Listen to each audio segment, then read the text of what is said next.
Section 1. You will hear a telephone conversation between a woman and the reservations clerk at a conference centre. First, you have some time to look at questions 1 to 5.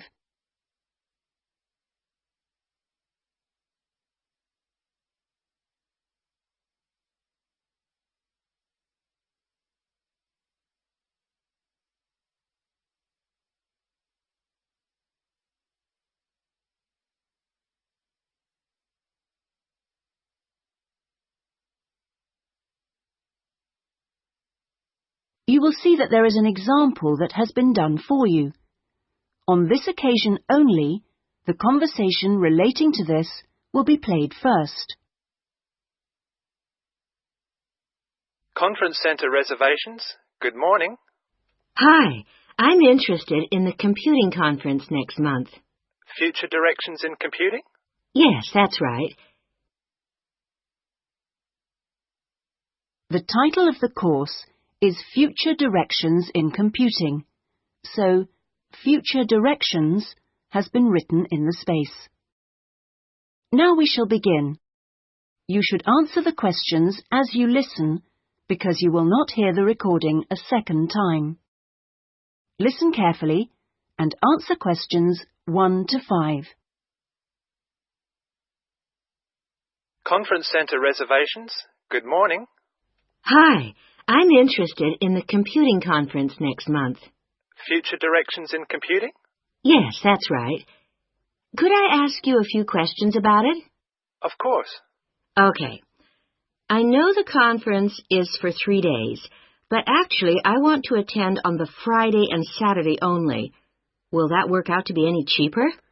Let me have a look. Well, you could register for the 2 days separately, but that wouldn't actually save you very much, as it still costs £35 for each day. In fact, if you could register for the 3 days, you also get an invitation to a free dinner on the Saturday night, so that's probably the better option. Right, I'll do that. How much will the fees be in that case? It's £75. All right. I'd like to register for the full 3 days. Now, can I pay that by credit card? I'm afraid not. You'll have to send a cheque to us. Or you can pay at the conference office. Fine. So it's probably easiest if I pay by check. Now then, what else do I need to arrange? Right. How about accommodation? I guess that's not included in the price. No, I'm sorry, it's not. But we do have a few rooms available for delegates at the conference centre if you'd like. Those are very cheap, but if you're interested, you'll need to book soon because there's always a heavy demand for them. They are only £15 per night, but they are very basic, and you'd have to get your own breakfast because they don't provide you with that. But it's very convenient because it's in the same building as the conference rooms. Uh-huh. Or there's a very reasonable guest house, which is £25 per night, and I think that includes your breakfast. Is it close to the conference center? It would be about a 10-minute walk away from here. I see.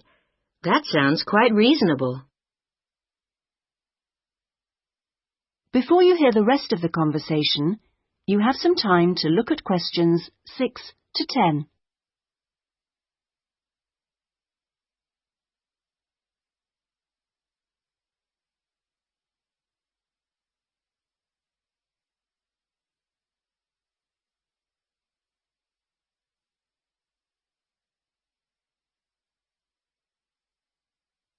Now listen and answer questions 6 to 10. The details are all in our conference pack, which I'll send you. Great, thanks. That'll be very useful.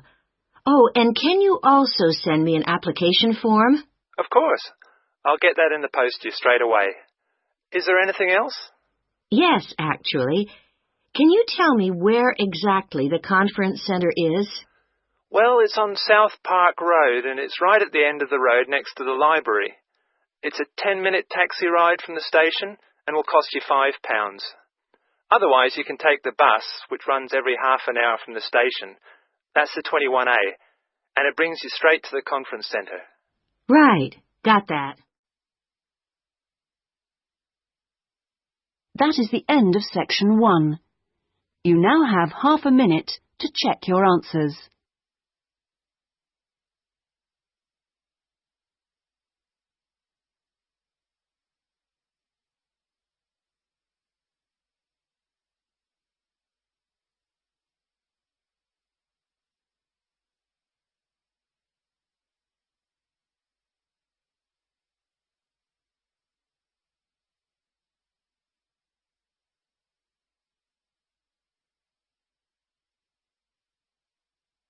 Now turn to section 2.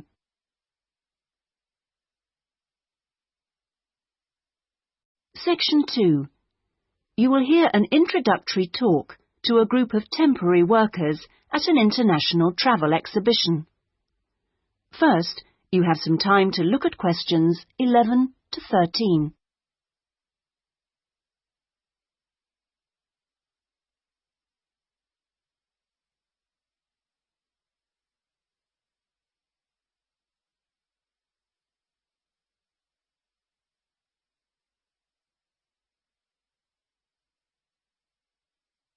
Now listen carefully and answer questions 11 to 13.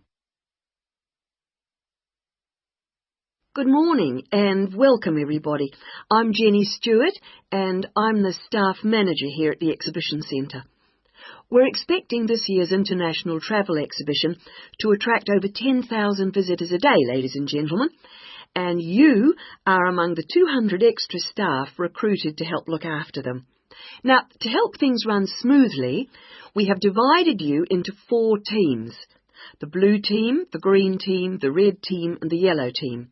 So first, I'll explain how the teams are divided up, and then we'll be giving you colour-coded T-shirts so we can identify you more easily. First of all, those who will be looking after the phones and handling all calls regarding the exhibition, you will be on the red team.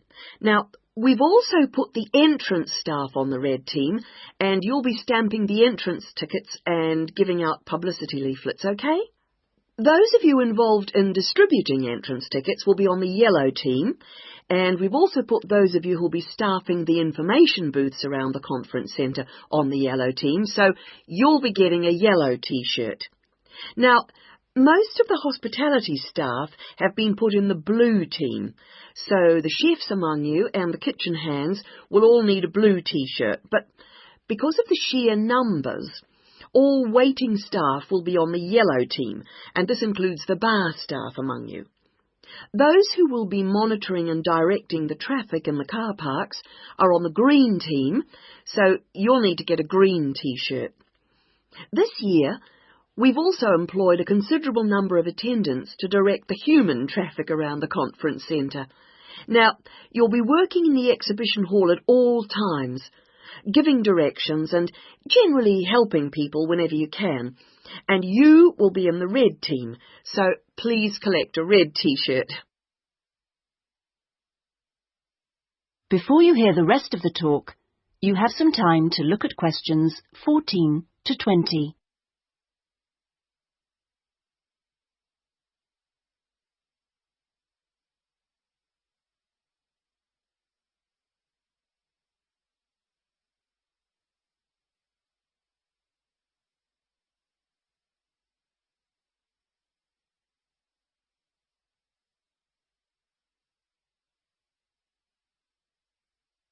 Now listen and answer questions 14 to 20. Right. Now that everyone knows what team they're in, we'll get on with the orientation and training program. And first, I'll run through the rest of today's program, which you should have in front of you so that you can get a general idea of what else is in store today. This introduction finishes at 9:30. And then you'll be hearing from Anne Smith. Anne works in the accounts department on level 2, and she looks after all temporary staff, and so she is the person to see if you have any problems regarding pay. Anne will be explaining when and how you get this.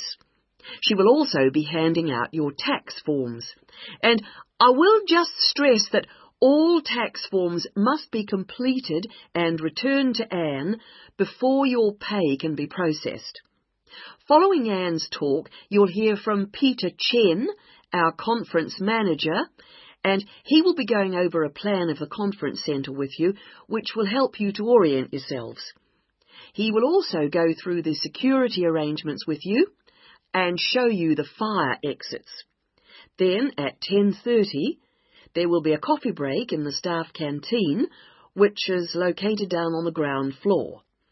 Now, after the break, we'll be moving to a different location for a video presentation, so instead of coming back here, we'd like you all to go to Lecture Room 311.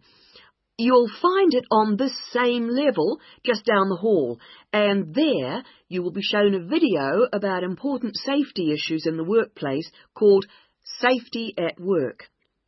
We'll finish off the morning with lunch, which should give everyone a chance to meet and get to know each other, and we'll be serving you a buffet lunch in the main hall, which is on the first floor from 12 o'clock. After lunch, you'll be divided up into your teams to meet your team leaders, and we're hoping to be all finished by 3, so I won't delay you any longer, and I'll hand over. That is the end of section 2. You now have half a minute to check your answers.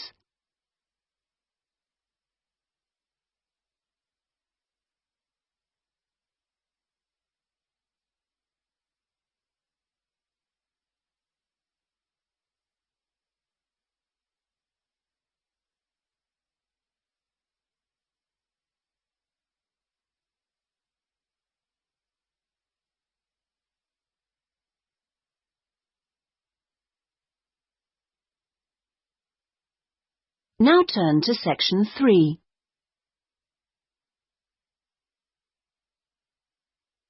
Section 3. You will hear a conversation between a librarian and an education student. First, you have some time to look at questions 21 to 27.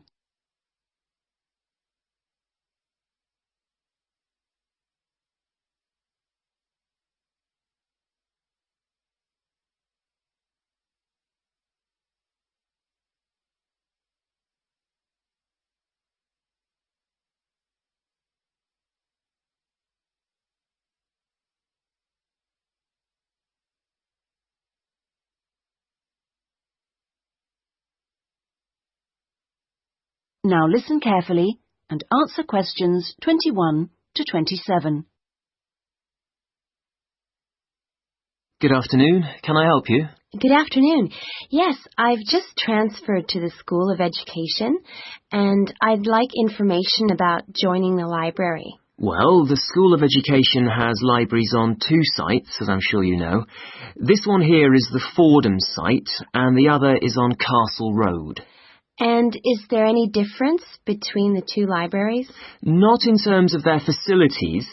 Access to online databases and the internet is available at both sites, and each site has a range of reference materials on education. Oh, yes, I see. But the Castle Road site has books on the sociology of education and a collection of textbooks and teaching resources covering most of the subjects taught in secondary schools. Ah, right. But I'm training to be a primary teacher, so I need to look at materials for the 5 to 11 age group. Then you've come to the right place. At Fordham, we hold material relating to primary education, as well as special needs. But, of course, you'll need to familiarise yourself with both sites to make the most of our resources. You haven't mentioned periodicals. Are they held at both sites? Current issues, yes, but if you want to look at back issues, you'll need to use the CD-ROM databases, which are held here at Fordham. I see. Now, about borrowing books, I'm living out of town, so I'm hoping I can borrow quite a few items and cut down on the number of trips I have to make. Right, well, members can borrow 2 books at a time from each site. Only 2 books? Only 2 from each site, but that's 4 altogether. Oh, I see. And how long can I hang on to them for? The borrowing period is 1 month, but of course books can be renewed. You can renew any item a maximum of 3 times. Do I have to come to the library to do that? No, you can do it by telephone or email, but you can't renew overdue books this way, only before or on the due date stamped in the book. We'll need your full name, your borrower number, and the name of the site library you borrowed the items from. So, theoretically, I can borrow books for up to 3 months. Is that what you're saying? Yes, provided they're not recalled. So, what happens then? Well, sometimes an item is requested by another borrower, in which case we'd send you a letter, and you'd have to return the book within 7 working days. Don't forget we're closed on Sundays. Okay. Before you hear the rest of the conversation, you have some time to look at questions 28 to 30.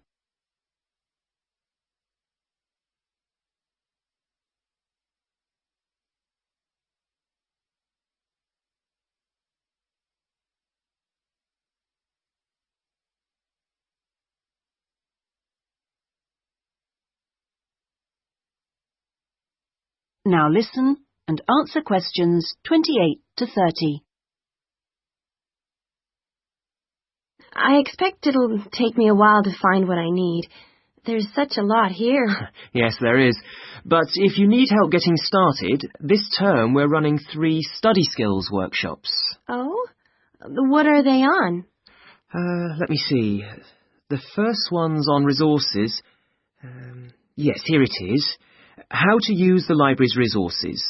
That includes everything, not just the print and technical resources. That sounds useful. Is there anything on using the internet? Let's see. The one on the internet for beginners was last term. This term it's finding research materials online. That sounds interesting too. What's the last one? It's a workshop on dissertations. What do you mean? How to write one? No, it's more to do with academic writing conventions. You know, writing a bibliography and how to refer to sources in your text, that sort of thing. Anyway, here's a leaflet with information about all 3. Oh, thanks a lot. That'll be very useful. You're welcome. That is the end of section 3. You now have half a minute to check your answers.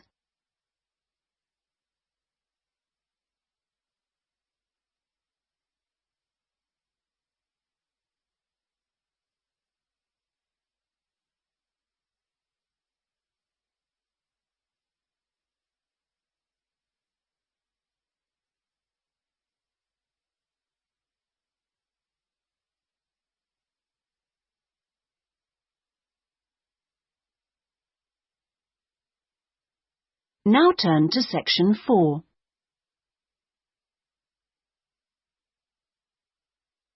Section 4. You will hear part of a lecture given by a conservationist on the subject of lions. First, you have some time to look at questions 31 to 40.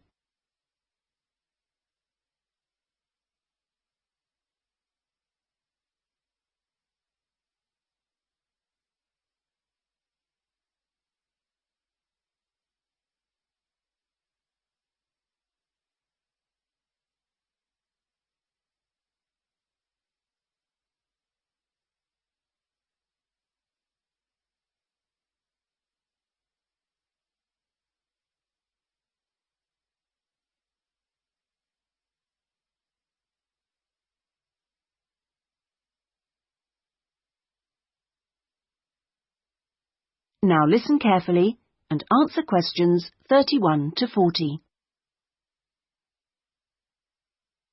Well, most people think that lions only come from Africa. And you would be forgiven for thinking this because, in fact, most lions do come from Africa. But this hasn't always been the case. If we go back 10,000 years, we would find that there were lions roaming vast sections of the globe. But now, unfortunately, only very small sections of the lion's former habitat remain. My particular interest is Asiatic lions, which are a subspecies of African lions, It's almost 100,000 years since the Asiatic lion split off and developed as a subspecies. At one time, the Asiatic lion was living as far west as Greece, and they were found from there in a band that spread east through various countries of the Middle East, all the way to India. In museums, you can now see Greek coins that have clear images of the Asiatic lion on them. Most of them are dated at around 500 BC. However, Europe saw its last Asiatic lion roaming free 2,000 years ago. Over the next 1900 years, the numbers of Asiatic lions in the other areas declined steadily. But it was only in the 19th century that they disappeared from everywhere but India. So, how can you tell an Asiatic lion from an African lion, with which you're probably more familiar? Well, in general, Asiatic lions are not as big as African lions. The colour is more or less the same, but the appearance of the mane is different. That's the hair around the lion's face and neck. The Asiatic lion's mane is noticeably shorter than the African lion's. Asiatic lions also have a long fold of skin on their undersides, whereas not many African lions have this.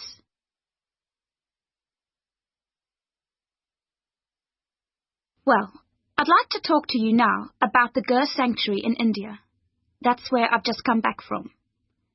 The sanctuary was established specifically to protect the Asiatic lion. It's 1,450 square kilometres in area, and most of it is forest. There are now around 300 Asiatic lions in India, and almost all of them are in this sanctuary. But despite living in a sanctuary, which makes them safe from hunters, they still face a number of problems that threaten their survival. One of these is the ever-present danger of disease. This is what killed more than a third of Africa's Serengeti lions in 1994, and people are fearful that something similar could happen in the Gir Sanctuary and kill off many of the Asiatic lions there. India's lions are particularly vulnerable because they have a limited gene pool. The reason for this is interesting. It's because all of them are descended from a few dozen lions that were saved by a prince who took a particular interest in them. He was very wealthy, and he managed to protect them. Otherwise, they'd probably have died out completely. When you see the Asiatic lion in India, what you sense is enormous vitality. They're very impressive beasts, and you would never guess that they had this vulnerability when you look at them. The Asiatic lions don't have the Gir Sanctuary to themselves, I should add. They actually share it with about 2,000 farmers. A significant proportion of the lion's diet is made up of the livestock of these farmers, goats, chickens, and so on, as much as a third, in fact. And they've even been known to attack humans, especially in times of drought. One final piece of interesting information. In ancient India, one of the greatest tests of leadership for a man was to fight a lion. Now, it seems, in modern India, it will be a great test to see if the lion can be saved. I'm sure this is something that all of you will share concern for too. That is the end of section 4. You now have half a minute to check your answers.